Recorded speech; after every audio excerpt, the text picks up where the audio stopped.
मारो काम सुन लो और करिया तो मैं हमारे जच्ची जी आई। थोड़ा थोड़ा जचा लेना भाई, पल्ला झाड़ कथा मत सुनना। मैंने कहा था मैं आपको साधारण भागवत सुनाकर नहीं जाऊंगा, मैं आपको ये भागवत की कथा 3 तरह से सुनाऊंगा। एक तो 18,000 श्लोक, 335 अध्याय और 12 स्कंद की भागवत सुनाऊंगा। दूसरा मैं प्रयास करूंगा इस पूरी की पूरी भागवत को आपकी काया के ऊपर, शरीर के ऊपर घटाकर बताऊंगा। और तीसरा, इस कथा के माध्यम से हम अपने घरों में कैसे रहें, अपने परिवार का कल्याण कैसे करें, अपने बच्चों में संस्कार कैसे लाएं और अपने हिंदू सनातन धर्म का उत्थान कैसे करें। 3 तरह से ये कथा सुनाऊंगा। आप मुझे ये बता दो कि दशरथ जी का जन्म ब्रह्मा जी की कौन सी पीढ़ी में, कौन सी के बैठ जाना, उंगली पर उंगली लगा लेना और गिनना कैसे, पीढ़ियां गिनने बैठो ना तो गिनना कैसे, जैसे नोटों की गड्डियां गिनते हो ना, एक भी नोट इधर उधर नहीं होता, मामला पूरा फिटो फिट बैठता है, वैसे गिनना। जितनी पीढ़ियां जितनी गिनी जाए, जितनी पीढ़ियां गिनेंगे आज पता चल जाएगा किसके कान का दरवाजा पेट की तरफ है, किसके कान का दरवाजा गेट की तरफ है और किसका आर पार है। ब्रह्मा जी से वापस पीढ़ियां प्रारंभ करना, सावधान होकर बैठ जाना, उंगली पर उंगली लगा लेना। ब्रह्मा का बेटा कश्यप हुआ, कश्यप का बेटा वेवस्वान हुआ, वेवस्वान का बेटा श्राद्धदेव हुआ, श्राद्धदेव का बेटा सुद्युम्न हुआ, सुद्युम्न का बेटा शरियाती हुआ, शरियाती का बेटा प्रसिद्धकर हुआ, प्रसिद्धकर का बेटा नभग हुआ, नभग का बेटा नाभाग हुआ, नाभाग का बेटा अम्बरीश हुआ, अम्बरीश का बेटा श्रुत हुआ, श्रुत का बेटा सिंधुदीप हुआ, सिंधुदीप का बेटा सिंधुनाभ हुआ, सिंधुनाभ का बेटा युवनाश हुआ, युवनाश का बेटा मानधाता हुआ, मानधाता का बेटा मुचकुंद हुआ, मुचकुंद का बेटा त्रिशंकु हुआ, त्रिशंकु का बेटा हरिश्चंद्र हुआ, हरिश्चंद्र का बेटा रोहित हुआ, रोहित का बेटा हरित हुआ, हरित का बेटा चंप हुआ, चंप का बेटा अहुक हुआ, अहुक का बेटा बाहुक हुआ, बाहुक का बेटा सगर हुआ, सगर का बेटा असमंजस हुआ, असमंजस का बेटा अंशुमान हुआ, अंशुमान का बेटा दिलीप हुआ, दिलीप का बेटा भगीरथ हुआ, भगीरथ का बेटा श्रुत हुआ, श्रुत का बेटा सिंधुदीप हुआ, सिंधुदीप का बेटा सिंधुनाभ हुआ, सिंधुनाभ का बेटा इडविड हुआ, इडविड का बेटा दीर्घबाहु हुआ, दीर्घबाहु का बेटा रघु हुआ, रघु का बेटा अज हुआ और अज का बेटा श्री दशरथ जी महाराज। जल्दी बताइए कौन बनेगा 36 करोड़ 35 लाख योजन ऊपर वैकुंठ का अधिकारी? कौन सी पीढ़ी में जन्म हो रहा है भाई? हैं 30 पीढ़ियां 37 तक पहुंच गए करके एक बार जोरदार तालियां उनको लिए। आज हमने हमारी 36 पीढ़ियों का उद्धार कर दिया है। वारे नुआ धर्म नगरी, आज महाराज नुआ के पूर्वज आसमान से आशीर्वाद दे रहे हैं कि भाई कोई ऐसे भगत जन्मे हैं जो सूर्यवंश की वंशावली की कथा करवाए। आजकल लोगों ने कथा को खाली मनोरंजन बना दिया है। महाराज पिछले जन्म में एक ब्राह्मण थे, उस ब्राह्मण का एक नियम था, रोज 1000 तुलसी के पत्ते तोड़ता और जंगल में एक ठाकुर जी का 4 भुजानाथ का मंदिर था, वहां 1000 तुलसी के पत्ते चढ़ाते। भगवान विष्णु को तुलसी बहुत पसंद है, ठाकुर जी को तुलसी बहुत पसंद है। 1000 पत्ते चढ़ाता, चढ़ाते चढ़ाते 11 साल हो गए। आज रात में उस ब्राह्मण को नींद नहीं आई, तुलसी के पत्ते तोड़े हुए थे, आधी रात को उठ गया, 2 बजे उठ गया, 1:30 बजे, 2 बजे उठ गया और पत्ते लेकर जंगल में जाने लगा। 2 बजे का समय जो होता है ना वो ठीक नहीं होता। 2 बजे का समय किसका होता है? भूत प्रेतों का होता है। अब जंगल के अंदर महाराज आधी रात को 2 बजे के समय वो ब्राह्मण तुलसी के पत्ते लेकर मंदिर जा रहा था। माताओं बहनों ध्यान देना, कान का दरवाजा पेट की तरफ रखना। मार्ग में उस ब्राह्मण को एक पिशाचनी मिल गई। पिशाचनी जानोगे?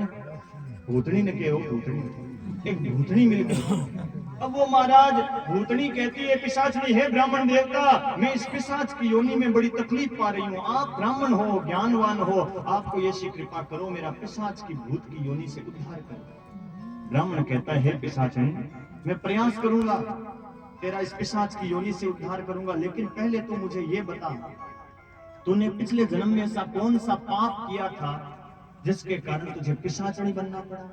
कारण बता। माताओं बहनों ध्यान देकर के सुनना, वो पिशाचनी क्या कहती है?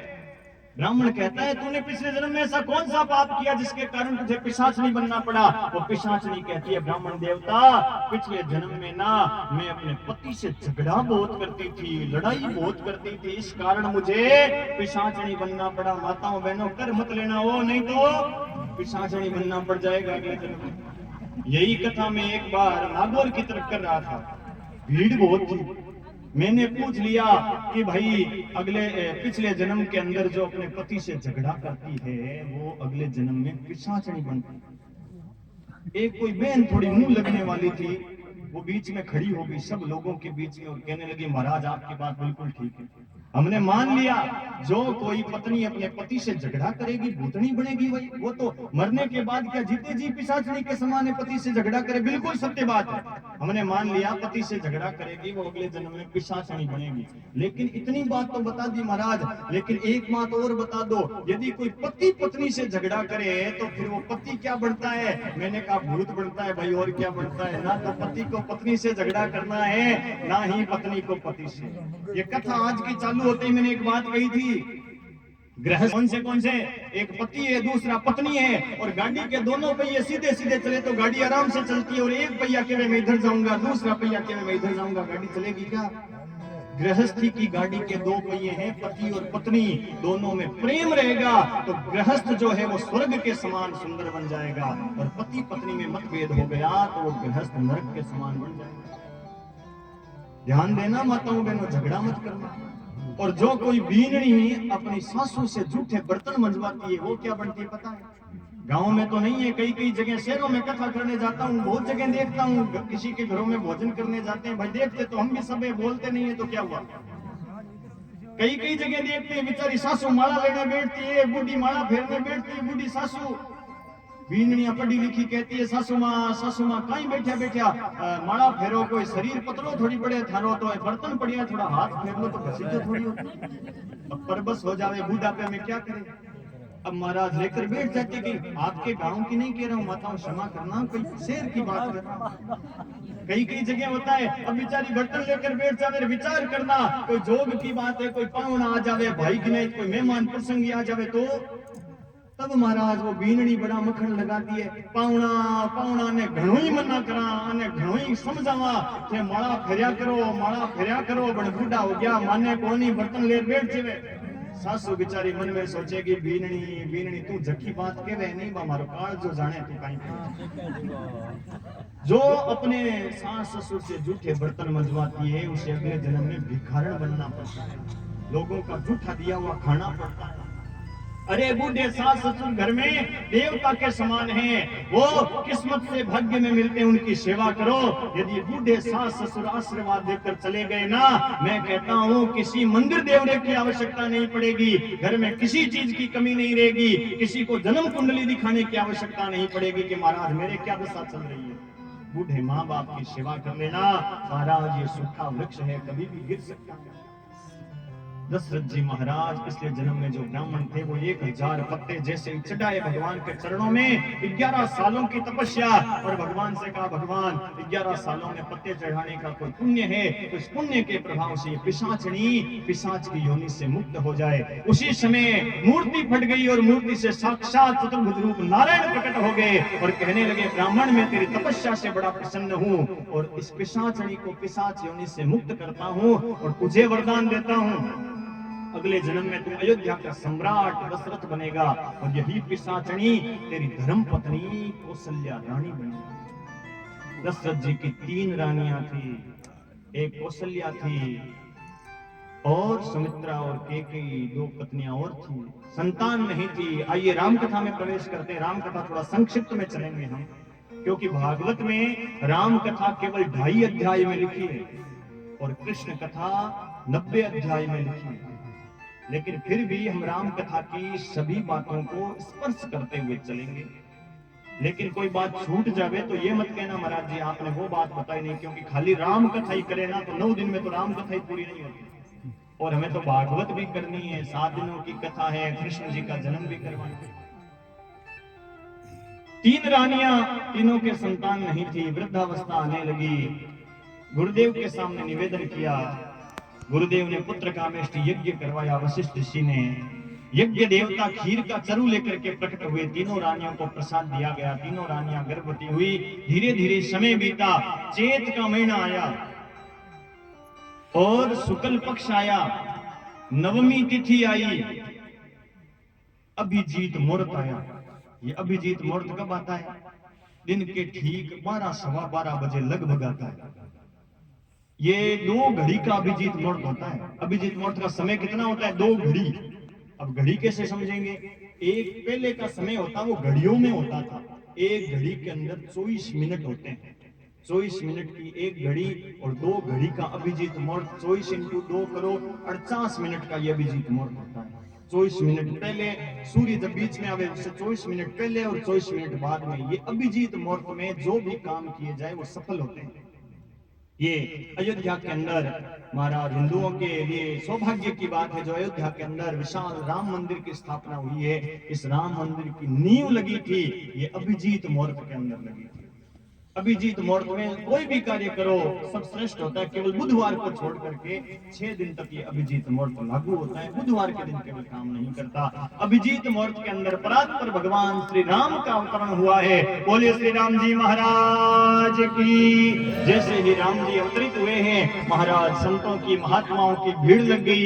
देवता स्वागत करने के लिए तैयार खड़े हैं। माता कौशल्या ने आरती की थाली ली है और किस प्रकार सभी मिलकर के देवता संत महात्मा भगवान राम की स्तुति कर रहे हैं। आइए हम सब भी मिलकर के प्रेम से भगवान की राम की स्तुति करते हुए बड़ी सुंदर आगे की संक्षिप्त राम कथा के अंदर प्रवेश करेंगे। आइए श्री भाव भई प्रकट कृपाला दीन दयाला कौशल्या हितकारी हर सित में तारी मनि मन हारे अद्भुत रूप विचारी जय अभिमाना तनु घन श्यामा निज आयुध भुज चारी भूषण वनमाला नयन विशाला शोभा सिंधु भरारी दूकर तोरी स्तुति तोरी जय विद करो अनंता माया गुण ज्ञाना तीर्थ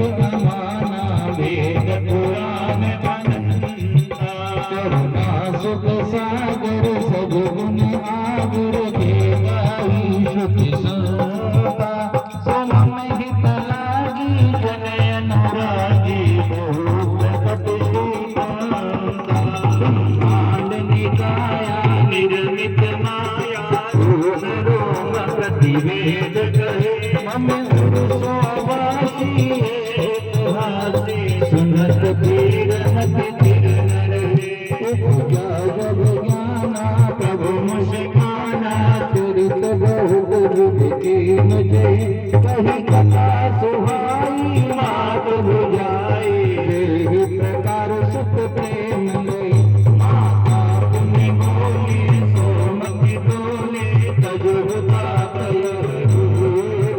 की जैसी सुलीला अति प्रिय शीला जय सुख परम सुनि वचन सुजाना रोदन ठाना होई बालक सुर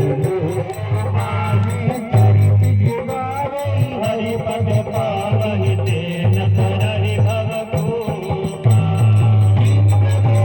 सुर सुनि कविता लीन मधुर अवतार रामा लीन मधुर अवतार उनकी इच्छा निगत तनो माया गुण गोपाल सियावर राम जय जय राम तेरे प्रभु राम जय जय राम तेरे कल्याण जय जय राम। बोले राम जी महाराज की। महाराज राम जी का जन्म हुआ। तीनों रानियां गर्भवती हुई थी। माता कौशल्या के गर्भ से परात्पर भगवान श्री राम का अवतरण हुआ। जो केकई नाम की रानी थी उनके गर्भ से भरतलाल जी का प्राकट्य हुआ। सुमित्रा नाम की जो रानी थी उनके 2 पुत्र हुए, लक्ष्मण लाल जी और शत्रुघ्न लाल जी। ये 4 पुत्र हुए। अयोध्या नगरी के अंदर चारों बड़े होने लगे। राम जी थोड़े बड़े हुए तो गुरुदेव के पास वशिष्ठ ऋषि के पास अध्ययन करने के लिए गुरुकुल भेजा। गुरुग्रह गए पढ़न रघुराई अल्पकाल विद्या सभाई। थोड़े दिनों के अंदर ही राम जी ने समस्त विद्याओं को सीख लिया। गुरुकुल से वापस आए। थोड़ा समय बीता। एक दिन राजा दशरथ के पास विश्वामित्र जी आ गए राम और लक्ष्मण जी को लेने के लिए। कहने लगे कि दशरथ हम यज्ञ करते हैं और यज्ञ में रावण राक्षस भेजता है, हमारे यज्ञ को विध्वंस कर देता है। देखो ये त्रेता युग की बात है। उस समय में भी लोग धर्म करते थे ना तो राक्षस लोग अड़चन लगाते थे। राक्षस उस समय में भी संकट उत्पन्न करते थे, लेकिन उस समय में भी ऐसे ऐसे महाराज भगवान के अवतार थे जिन्होंने धर्म की रक्षा की। ऐसे क्षत्रिय भी थे जिन्होंने धर्म की रक्षा की। और आज भी आप कोई भी धर्म का काम करके देख लो, कोई ना कोई महाराज बीच में टांग अड़ाने वाला, कोई ना कोई धर्म के काम में बाधा डालने वाला मिल जाएगा। धर्म को चलाना बड़ा कठिन काम है, ये सरल काम नहीं है। जो धर्म के लिए आगे आते हैं उनको कष्ट सहना पड़ता है, तकलीफ उठानी पड़ती है। लेकिन महाराज धर्मो रक्षति रक्षितः, यदि धर्म की हम रक्षा करेंगे तो धर्म भी हमारी रक्षा जरूर करेगा। ये त्रेता युग की बात है। उस समय में भी यज्ञ करते थे तो राक्षस यज्ञ करने नहीं देते थे। यज्ञ का बड़ा महत्व है। विश्वामित्र जी कहते हैं राम और लक्ष्मण को भेजिए। दशरथ जी कहते हैं गुरुदेव मांगे हूं वचन विचार मुनिवर। अरे विचार करके मांगिए, राम लक्ष्मण अभी छोटे हैं, मेरी सेना ले जाइए। विश्वामित्र जी कहते हैं भेजना है तो भेज। अरे दशरथ जानता नहीं हम ब्राह्मणों की कृपा से तो चौथे पल में तो तेरे बेटा हुए। वशिष्ठ ऋषि पास में खड़े थे। वशिष्ठ ऋषि ने कहा इशारा करा, दशरथ जी भेज दीजिए। संत कहते हैं इनमें हमारे पुत्रों का भलाई होता है। राम और लक्ष्मण को लेकर के विश्वामित्र जी जंगल की ओर जाने लगे तो मार्ग में ताड़का नाम की राक्षसी आई। भगवान राम ने सबसे पहले उस ताड़का नाम की राक्षसी का उद्धार किया, यज्ञ की रक्षा करने लगे राम लक्ष्मण। तो महाराज रावण ने मारीच और सुबाहु नाम के दो राक्षस भेजे और महाराज भगवान ने सुबाहु का उद्धार किया। लेकिन मारीच को एक बिना फल वाला एक ऐसा तीर चलाया जिससे मारीच मरा नहीं बल्कि 7 योजन का सागर पारा। 100 योजन दूर लंका में जाकर के मारीच गिर गए। कि आगे की लीला करूंगा तब ये मारीच सोने का हिरण बनने में काम आएगा, इसलिए मारीच को जानबूझ करके जिंदा छोड़ा है। हर चीज के पीछे कोई ना कोई कारण है। यज्ञ की रक्षा करी, तभी विश्वामित्र जी के पास जनकपुरी से एक पत्रिका आ गई।